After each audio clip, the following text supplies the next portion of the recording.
Hi friends, இன்றைக்கி ஒரு vlog பார்க்கலாமா? இன்றைக்கி வந்து காலையில் எந்திரிச்சதுமே வந்து ஆட்டிலேருந்து தாங்க ஆரம்பிக்க போகிறோம். இன்றைக்கி வந்து பாப்பா தம்பிக்கு ஸ்கூல் லீவு அப்படிங்கிறதுனால முழுக்க முழுக்க வந்து ஆடு மாடு அப்படி தான் நம்மளோட வேலையை தான் பார்க்கலான்ட்டு இருக்கிறேன். காலையில் வந்து மணி ஒரு 6:30க்கு மேலே ஆச்சு. சரி, ஆடுங்களையெல்லாம் திறந்து விட்டுடலாம், குட்டிங்களெல்லாம் ஊட்ட விட்டுட்டு அதுக்கப்புறமா வெளியில் கொண்டு போய் ஆடுங்களெல்லாம் கட்டிடலாம் அப்படின்ட்டு இந்த குட்டிங்களெல்லாம் வந்து ஃபஸ்ட்டு அவுத்து விட்டுறலாம்.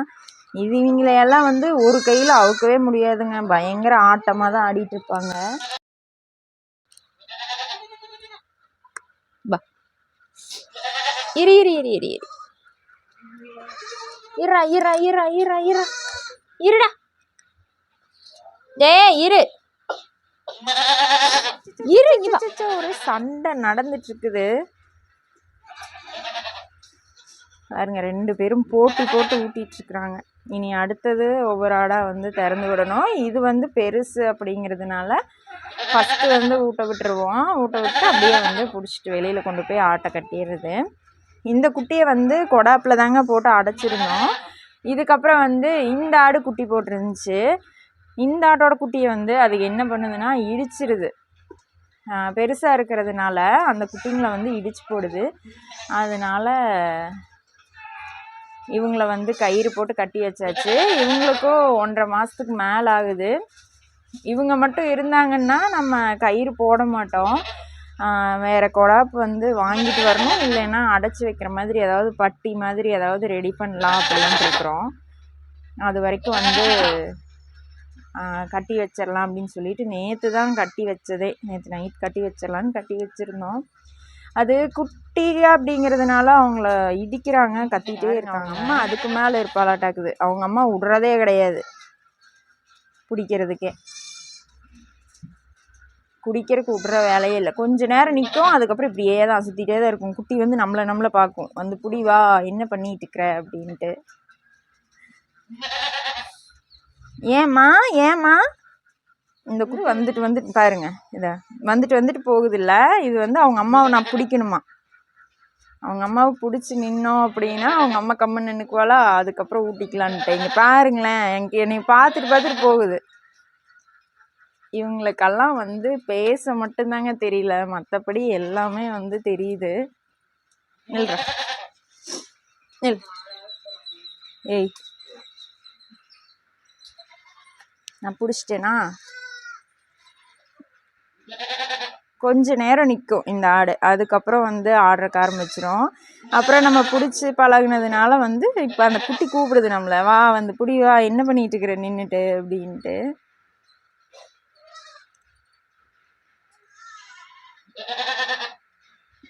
இவங்கள ஊட்ட விட்டுட்டு அதுக்கப்புறம் அந்த கொடாப்புலையும் குட்டிங்க இருக்காங்க, அவங்கள திறந்து விடணும். இன்னும் வந்து கூட்டலை. இங்கெல்லாம் வெளியில் வந்துட்டு ஆடுங்களையெல்லாம் பிடிச்சிட்டு போய் வெளியில் கட்டிட்டு அதுக்கப்புறமா தான் கூட்டும். இன்னில் ஆடாத.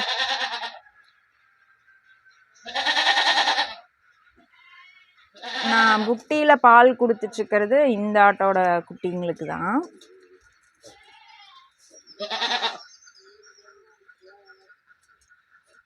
அவ்வளோதாங்க. இனி இந்த ஆட்டை வந்து வெளியில் கொண்டு போய் கட்டிடுவேன், வெளியில் கட்டிட்டு வந்துடலாம். ஏன்னா ஒவ்வொரு ஆடாக வந்து நம்ம குட்டியை ஊட்ட வச்சோம்னா தான் ஆடு நிற்கிது. இல்லைன்னா ஒரு குட்டி மாற்றி மாற்றி போய் விளையாடுச்சு அப்படின்னா வந்து ஆடு நிற்கிறது இல்லை. கொண்டு போய் கட்டிட வேண்டியது. இந்த குட்டிங்க வந்து இந்த குட்டிங்களோட அம்மா அந்த சைடு இருக்கிறா, அந்த சைடு கட்டி வச்சாச்சு. இனி வந்து அதுக்கிட்ட கொண்டு போய் விடணும். பாடி பா போலாம், அப்படி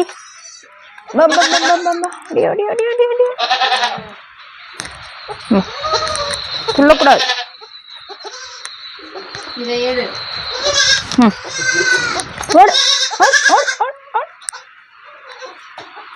பா ஓடிய.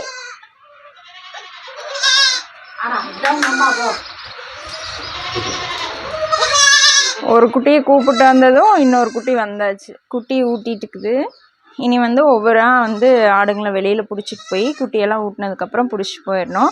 இது என்னென்னா எப்படி கொஞ்சம் நேரம் நம்மளுக்கு வேலை வந்து எல்லா ஆடுமே அப்படிதாங்க. எப்படின்னா இப்போ இந்த ஆடு வந்து இதோட குட்டி ஊட்டிகிட்டு இருக்குல்ல, வேறு ஆட்டோட குட்டி வந்து வந்துச்சு அப்படின்னா நிற்கவே நிற்காது.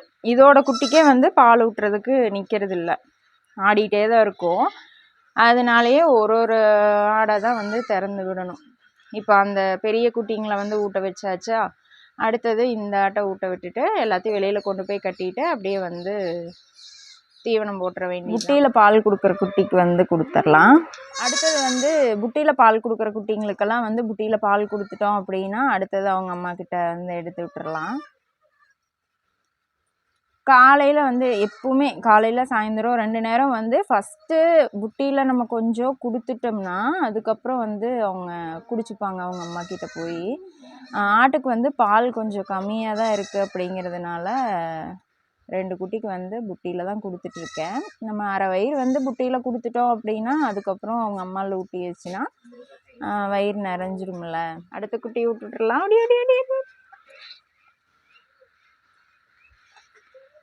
அந்த குட்டியை வந்து ஊட்ட விட்டு அடைச்சாச்சு. அது என்ன ஆகுதுன்னா 2 பேரையும் திறந்து விட்டா 2 பேரும் வந்து பொக்குன்னு போயிடுறாங்க. ஒரு குட்டி தானே ஊட்டுது, அதனால இன்னொரு குட்டி வந்து பொக்குன்னு போயிருன்னு சொல்லிட்டு ஒரு குட்டியாக தான் வந்து திறந்து விடுறேன். அந்த குட்டியை வந்து அடைச்சி விட்டாச்சு. அடுத்தது அவங்க அம்மாவில் வந்து நம்ம இப்போ ஒரு குட்டியை ஊட்ட விட்டோமா, அடுத்தது திறந்ததையும் வந்து ஊட்ட விட்டுட்டு புட்டியில் கொடுத்துட்டு அவங்க அம்மா கிட்ட விட்டோன்னு வைங்களேன், அந்த குட்டியை வந்து எல்லா பாலையும் குடிச்சிடும்.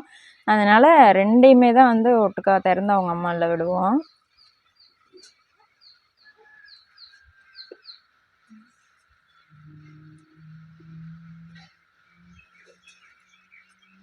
நல்லா ஜம்முன்னு குடிச்சிட்டு அப்புறம் போய் தூங்கிடுவாங்க. இப்போ தான் வந்து அப்படியே தலை கடிச்சு பழகுறாங்க. வேப்பந்தலை வந்து கட்டிகிட்ருக்குறோம். இப்போ தான் இந்த 2 நாளாக தான் வேப்பந்தலை கட்டிகிட்ருக்குறோம். குடிச்சு பழகிட்டு அப்படியே சாப்பிட்டு பழகிட்டுருக்குறாங்க வேப்பந்தலையை. அப்புறம் அப்படியே ஒரு 3 மாதம் அந்த மாதிரி ஆச்சுன்னா அப்படியே காட்டுக்குள்ளே வந்து அவங்க அம்மாங்க கூட அப்படியே மேய்ச்சலுக்கு தாட்டி விட்டோம்னா அப்படியே போயிடுவாங்க. அடுத்தது வாத்துங்களை திறந்து விட்டுறலான்ட்டு வந்தாச்சு.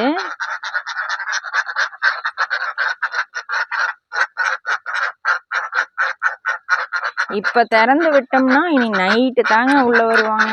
இனி வரவே மாட்டாங்க உள்ளே. என்னதான் நம்ம முடுக்கினாலும் ஒரு பயலுக்கு வர மாட்டாங்க பாருங்க. ஒரே ஜாலி தான். வெளியில் வந்துட்டா எப்படா ஓடுவோன்னு பார்த்துட்டு இருப்பானுங்க.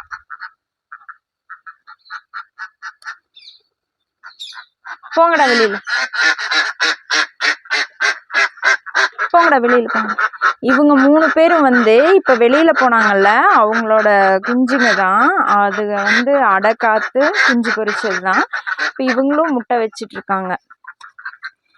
இப்போ வந்து 2 முட்டை இருக்குது, வாத்து முட்டை எடுத்துக்கலாம். வாத்து வந்து காலையில் வெளியில் போச்சுன்னா இனி நைட்டு தாங்க உள்ளே வரும். அதனால வந்து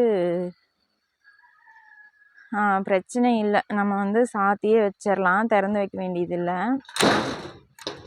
நம்மக்கிட்ட வந்து கோழிங்க இல்லை இப்போதைக்கு, வாங்கி விடணும். கோழிங்க வந்து எல்லாமே இறந்துருச்சு. எதனாலன்னு தெரியல, எல்லா கோழிங்களுமே வந்து இறந்து போயிடுச்சு.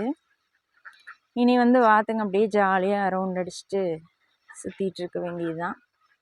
நம்ம இந்த முட்டையை வந்து கழுவி கொண்டு போய் வச்சுக்கலாம். பாப்பாவும் தம்பியும் வந்து வாத்து வச்சுருந்தது அப்பெல்லாம், அதனால முட்டை கம்மியாக தான் இருந்துச்சு. இப்போ வந்து 4 வாத்துமே வைக்கிது. எப்படியும் நம்மளுக்கு 2 முட்டை இல்லைன்னா 3 முட்டை கிடச்சிரும். அவ்வளோதாங்க. இவங்கெல்லாம் வந்து பால் ஊட்டியாச்சு. இனி இவங்களெல்லாம் பிடிச்சிட்டு போக வேண்டியது தான். இந்த இடம் வந்து மாடு கட்டுற இடங்க. நம்ம வந்து ஃபஸ்ட்டு மாட்டுச்சாலை வந்து எப்படி போட்டிருந்தோன்னா வேறு சைடு போட்டிருந்தோம். அங்கே வந்து காரை போட்டிருந்தோம். இப்போ வந்து அங்கேருந்து மாற்றியாங்கெல்லாம் ஒரே குஷி தான், ஒன்றும் சொல்லிக்க வேண்டியதில்லை. திறந்து விட்டுட்டோம்னா ஒரே ரவுண்டிங்கில் தான் இருக்குங்க.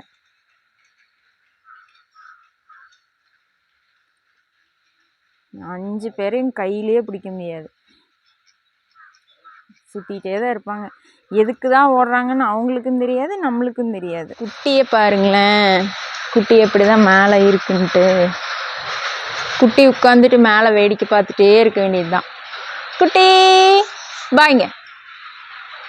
குட்டி அப்படியே ஜாலியாக படுத்துட்டு வேடிக்கை பார்த்துட்டே இருக்கும். யார் என்ன பண்ணுறாங்க அப்படிங்கிறத பார்த்துட்டே இருக்கும். வெயிலே தான், வெயிலாக இருந்தாலும் சரி மழையாக இருந்தாலும் சரி அப்படியே இருக்க வேண்டியது தான். அடுத்து நம்ம தேங்காய், சோளம் வந்து காட்டலைங்க. சோளம் வந்து எல்லாம் எடுத்து போட்டாச்சு.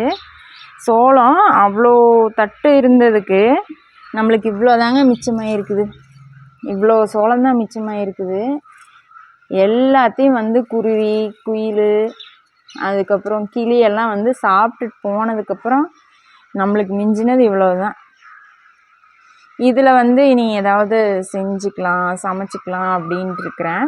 இதை வந்து நல்லா வெயிலில் காய வச்சுட்டு அதுக்கப்புறம் தட்டி சோளம் தனியாக எடுக்கணும். இந்த மாதிரி இருக்கு இல்லைங்களா, இதை வந்து நல்லா வெயிலில் காய வச்சுட்டு தட்டினோம்னா நல்லா சோளம் வந்து தனியாக வந்துடும். அதுக்கப்புறம் சோளத்தெல்லாம் வந்து நல்லா புடச்சி எடுத்து க்ளீன் பண்ணி எடுத்து வச்சிட வேண்டியது தான். அதில் வந்து ஏதாவது தோசை இல்லை பணியாரம் அந்த மாதிரி செஞ்சோம் அப்படின்னா சூப்பராக இருக்கும். அம்ச்சி ஊர்லேருந்து வந்திருக்காங்க. நேற்று தான் போய் கூப்பிட்டு வந்தோம். காலையில் அம்ச்சி நாங்கள் வேலை பார்த்துட்டு இருந்தோமா, உட்காந்துட்டு ஜாலியாக உட்காந்து வேடிக்கை பார்த்துட்டு கொண்டுக்குது. ஹாய் சொல்லுமா.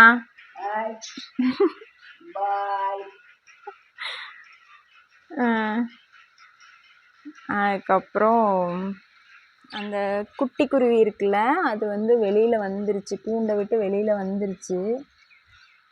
அந்த மேலே உட்காந்துட்ருக்குல்ல, இருங்கடா இருங்கடா, அந்த கூண்டு மேலே உட்காந்துருக்குல்ல, இந்த குருவி தான் வந்து இப்போது குட்டியாக இருந்து வெளியில் வந்தது. வெளியில் வந்து உட்காந்துட்ருக்கு. இப்போ வந்து அதோட அம்மா இப்போ மறுபடியும் முட்டை வச்சுருக்கு பாருங்கள். ஒரு பானையில் ஃபேமிலியாக உட்காந்துருக்காங்க. சென்டராக உட்காந்துட்டு இருக்கிறது வந்து அவங்களோட குழந்த.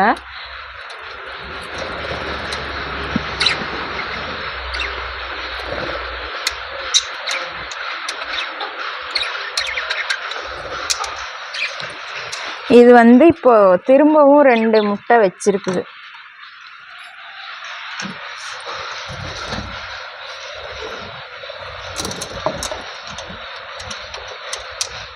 பாருங்க, 2 முட்டை தெரியுதா.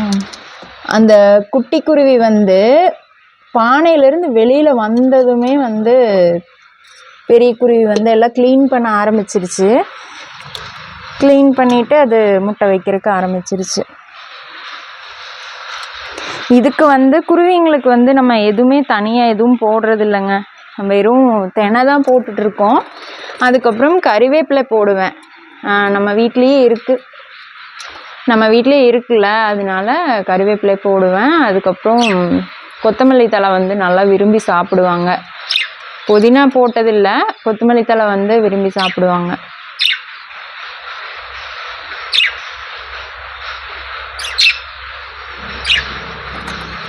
காட்டுக்குள்ளே வந்து இங்கே இருந்த சோளத்தட்டு எல்லாமே வந்து வெட்டியாச்சுங்க. இதெல்லாமே வெட்டி முடிச்சாச்சு. வெட்டி முடிச்சு தான் கருதை அறுத்து கொண்டு வந்து காய போட்டாச்சு. இதிலெல்லாம் வந்து ஒன்றுமே இல்லை. எல்லாமே வந்து குருவிங்கெல்லாம் சாப்பிட்டு போயிட்டாங்க. இதை வந்து கருதை அறுத்துட்டு அதுக்கப்புறம் இந்த மாதிரி வந்து கத்தை கட்டி போட்டாச்சு. இந்த மாதிரி கத்தை கட்டி போட்டிருக்குறோம் இங்கெல்லாம். அதுக்கப்புறம் இனி எடுத்து வந்து குச்சி ஊனி வச்சிட்டோம் அப்படின்னா வந்து அது அப்படியே காஞ்சிரும். அதுக்கப்புறம் தட்டுப்போர் வந்து போட்டுக்கலாம். இதெல்லாம் வந்து நேற்று தான் வெட்டினோம். நேற்று வெட்டி சும்மா கருது மட்டும் அறுத்து போட்டிருக்குறோம். இன்னும் வந்து இதைய கட்டலை. கொஞ்சம் காயட்டும். அதுக்கப்புறம் இந்த வெயிலில் அப்படியே காஞ்சிட்டு இருந்துச்சுன்னா அப்படியே சாயந்தரமாக எடுத்து கட்டிக்கலாம்ல, அதனால் அப்படியே போட்டாச்சு.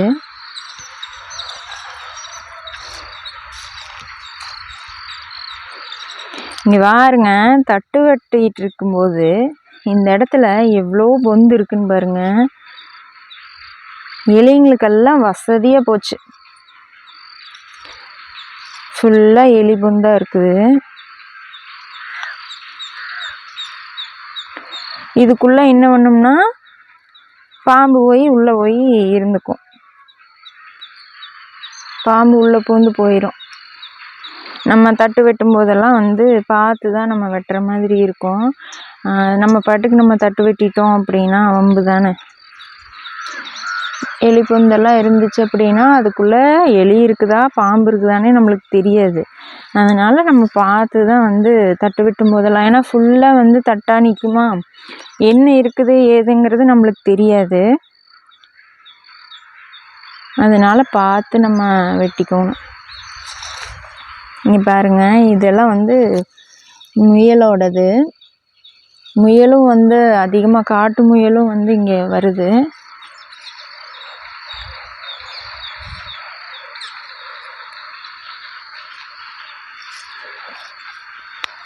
நம்ம வந்து சோளத்தை வெட்டி போட்டுட்டு தட்டை வெட்டி அப்படியே கீழே போட்டோம்னா, கீழே போட்டுட்டு நம்ம வந்து அந்த கருதை அறுக்காமல் விட்டுட்டோம்னு வைங்களேன், ஃபுல்லாக வந்து முயல் எலி எல்லாமே வந்து மயிலுக்கெல்லாம் ரொம்ப சௌரியமாக போயிடும். ஏன்னா அவங்க மேலே ஏறி ஏறி பறந்து பறந்து உட்காந்து ஒரு தட்டு மேலே அப்படியே உட்காந்தாங்கன்னா அது அப்படியே சாய்ஞ்சதுக்கப்புறம் கீழே கொண்டுட்டு வந்து அப்படியே அழகாக பிளான் பண்ணி சாப்பிடுவாங்க. கீழே நம்ம வந்து வெட்டி போட்டுட்டோம் அப்படின்னா நம்ம கருதறுக்காம விட்டோம்னா அவங்களுக்கு ரொம்ப சௌரியமாக போயிடும். சௌரியமாக போயிட்டு அவங்க பாட்டுக்கு ஜம்முன்னு சாப்பிட்ருப்பாங்க. நம்மளுக்கு தான் ஒன்றும் சோளம் கிடைக்காது. அவங்க சாப்பிட்டது போக தாங்க எப்பவுமே எதுவுமே நம்ம எடுத்துக்க முடியும். அதே இந்த மக்காச்சோளமெல்லாம் வந்து போட்டோன்னா அவ்வளோதான், விடவே மாட்டாங்க. அது முளைச்சி வர்றதுக்கே விட மாட்டாங்க மக்காச்சோளமெல்லாம். அங்கங்கே 1 2ன்னு இருக்குது நெல்லிக்காய்.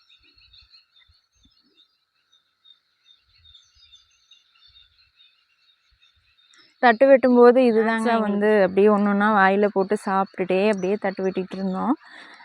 நெல்லிக்காய் சாப்பிட்டு தண்ணி குடித்தோன்னா அப்படி இருக்கும். தேங்காய் விழுந்திருக்கு. தேங்காய் எடுத்துட்டு போயிடலாம். இந்த மாதிரி அங்கங்கே பாருங்கள், இதெல்லாம் வந்து எலி கடிச்சு போட்ட தேங்காய். பாருங்கள், இதெல்லாம் வந்து முதல்லையே எலி கடிச்சு எப்படி ஓட்டை போட்டிருக்குன்னு பாருங்கள். இதெல்லாம் வந்து முன்னாடியே எலி கடிச்சிருச்சு. ஃபுல்லாக வந்து அது இளநியாக இருக்கும்போதே கடிச்சு ஃபுல்லாக இளநியை ஃபுல்லாக உறிஞ்சிக்கிட்டு தண்ணியை ஃபுல்லாக குடிச்சிட்டு போட்டுரும். எலிகளுக்கெல்லாம் மிஞ்சினது போக தான் நம்மளுக்கு தேங்காயே வரும். பாருங்க, இது எடுக்கும்போதும் பார்த்து எடுக்கணுங்க. தேங்காய் கொண்டு வந்து போட்டு அப்படியே நம்ம சேர்த்து வச்சுக்கிறது தாங்க.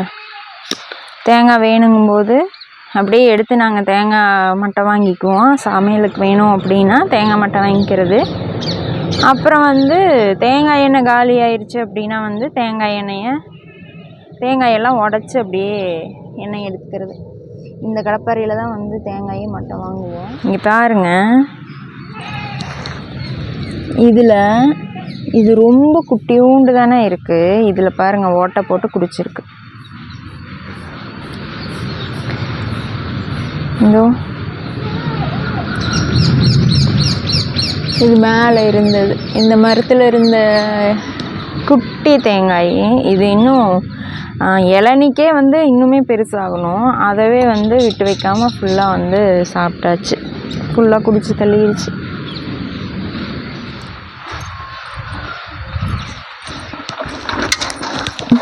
மாட்டுக்கு பெல்லட் வச்சாச்சு. இனி மாடு பெல்லட் சாப்பிட்டதுக்கப்புறமா கொஞ்சம் நேரம் கழித்து தண்ணி வச்சுக்கலாம்.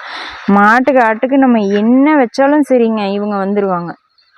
இவங்களுக்கு எப்படிதான் இருக்குமோ தெரியல, முதலெல்லாம் ஒடியாந்துடுறது. எப்படா மாடு ஆடு ஏமாறும் நம்ம சாப்பிட்டுக்கலான்ட்டு.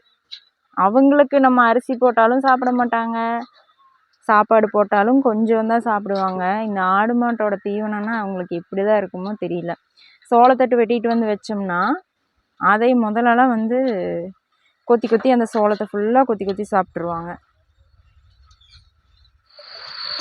இப்போது ஆட்டுக்குட்டிங்களுக்கு சவுண்ட் அழுத்தலை முடிச்சுட்டு போயிடலாம்.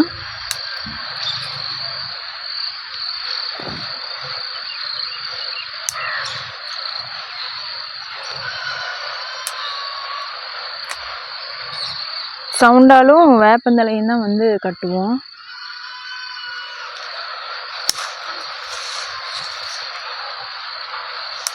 குட்டிங்களுக்கு வந்து டிவார்மிங் கொடுக்கணும். ஒரு 20 நாள்லையே வந்து நம்ம கொடுக்கலாம். அதனால் குட்டிங்களுக்கு வந்து டிவார்மிங் கொடுக்கணும்னு சொல்லிட்டு வாங்கிட்டு வந்திருக்கோம். நம்ம வந்து டிவார்மிங் எப்போ கொடுக்குறோமோ அதை வந்து நோட் பண்ணி வச்சுட்டு அதுக்கப்புறம் தான் கொடுக்கணும். அடுத்தது ஆட்டுக்கு வந்து கொடுத்துடலாம். இது வந்து பார்த்திங்கன்னா 120 ml வருது. எவ்வளோனா 100 ரூபா. இதை வந்து கொடுத்துட்டு இந்த மாதிரி வந்து நம்ம அதில் ஊசி இருக்குல்ல அதை வந்து ரிமூவ் பண்ணிவிட்டு கழுவி எடுத்துகிட்டு வந்தாச்சு.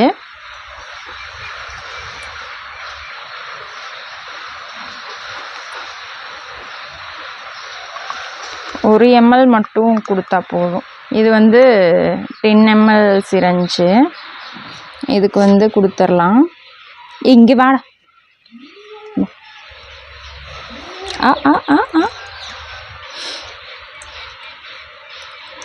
இந்த குட்டி வந்து புட்டியில் பால் குடிக்கிறதுனால அப்படியே ஜம்முன்னு குடிச்சிருச்சு. அதுக்கு என்னன்னே தெரியல. பால் ஊட்ட வச்சதுக்கப்புறம் இதை கொடுத்துட்டேன். இருடா இங்கே வா.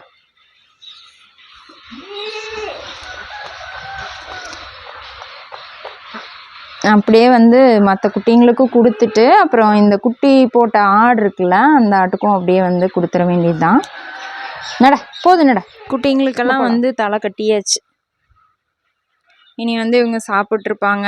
இவங்களோட அம்மாங்களாம் தான் வந்து வெளியில் இருப்பாங்க. இந்த குட்டி வந்து உள்ளே தான் இருக்கும். சொல்லப்போனால் இது கொடாப்புள்ள தான் இருக்க வேண்டியது. இடம் இல்லாதனால வந்து வெளியில் கட்டி வச்சுருக்கோம். அடுத்தது ஆடுங்களுக்கெல்லாம் மருந்து கொடுத்துடலாம் அப்படின்னு சொல்லிட்டு வந்தாச்சு. இனி இந்த ஆடுங்களுக்கு கொடுக்கறதுக்குள்ளே மனுஷனுக்கு ஒரு வழியாகி போயிருன்னு வைங்களேன். ஆட்டுக்கெல்லாமே வந்து இப்போ ஒரு 2 ml அதிகமாக தான் எடுத்து கொடுக்குறேன். 5 ml கொடுத்தேன். ஆனால் ஒரு 2 ml அதிகமாக கொடுத்துக்கலாம் அப்படின்னு சொல்லிட்டு கொடுத்துட்ருக்குறேன். எப்படியும் வந்து கீழே துப்பிடுவாங்க, கீழே சிந்திரும். இந்த ஆட்டுக்கெல்லாம் பார்த்திங்கன்னா கொடுத்து அப்படியே நிறையா வந்து கீழே போயிடுச்சு.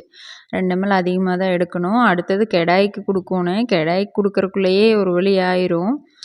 கொம்பு வேறு பெருசாக இருக்குதா, அதனாலயே பயமாக இருந்துச்சு எங்காவது குத்திருச்சுன்னா என்ன பண்ணுறது அப்படின்ட்டு.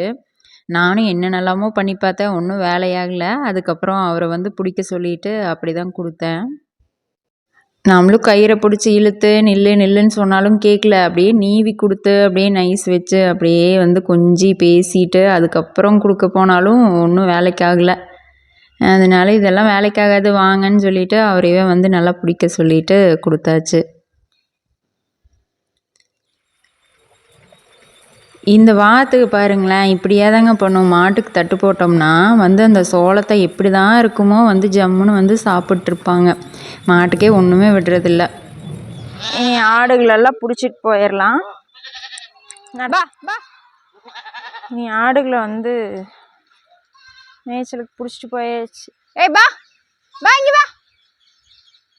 இங்கே பாருங்க, அதுக்குள்ளே நம்ம கெடாய்க்கு மட்டும் எப்படி தான் இருக்குன்னே தெரியாது.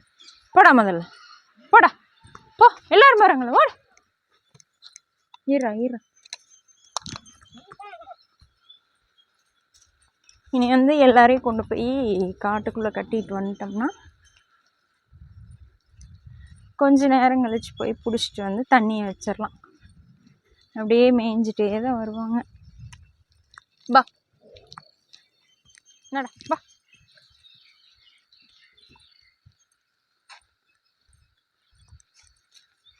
ஒரு ஆடு வந்துச்சுன்னு வைங்களேன் வீட்டுக்கு, எல்லாரும் படையெடுத்து ஓடியாந்துருவாங்க. இப்போ இந்த குட்டி போட்ட ஆடுங்கள்லாம் இருக்குல்ல, குட்டி போட்ட ஆடுங்களுக்கு அப்பப்போ வந்து குழந்தைங்க ஞாபகம் வந்துடும். அவங்க என்ன பண்ணுவாங்க, வீட்டுக்கு ஓடியாந்துருவாங்க. நல்லா தான் மேய்ஞ்சிட்ருப்பாங்க, திடீர்னு வந்து வீட்டுக்கு ஓடியாந்துருவாங்க. வீட்டுக்கு வரவும் மற்ற ஆடுங்க எல்லாமே ஓடியாந்துரும் கூடவே.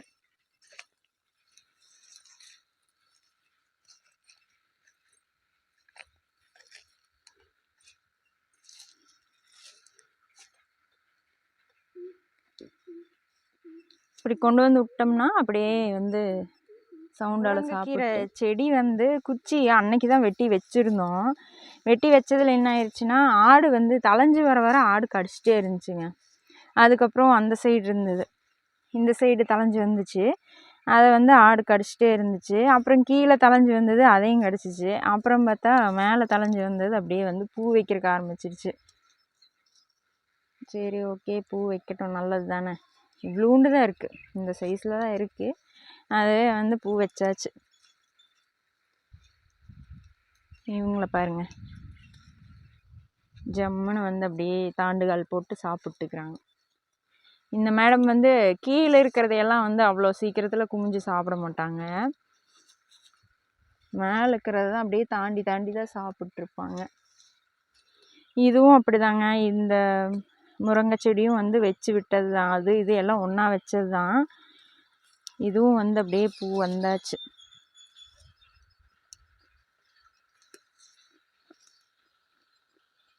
என்னங்க, இந்த முருங்கை செடி வைக்கிறது பெரிய விஷயம் இல்லைங்க. அது முருங்கைக்கீரை நல்லது தான், முருங்கைக்காயில் எல்லாமே வந்து நல்லது தான். அப்பப்போ வந்து அந்த கம்பளி பூச்சி வந்துருங்க அதிகமாக.